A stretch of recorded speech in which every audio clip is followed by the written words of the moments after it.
সুবাদে এরকম একটা পর্ব আসবে, আল্লাহ জিবরিলকে ডাইকা বলবে যে আরশের সাথে কান লাগাও।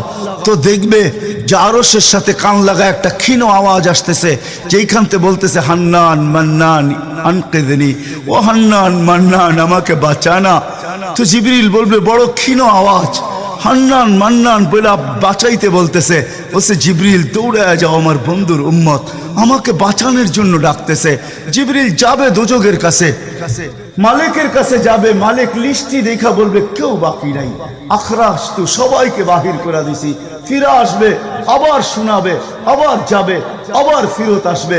তৃতীয়বার এসে আল্লাহর ঠিকানা বলে দিবে, যাও দোজখের ওই অথই তলদেশে যায় দেখো, কয়লার মতো কয়লা হইতে হইতে পোকার পোকার রূপ ধরে গেছে, উপরে পড়ে আছে, ওইখানে যে কান লাগাও।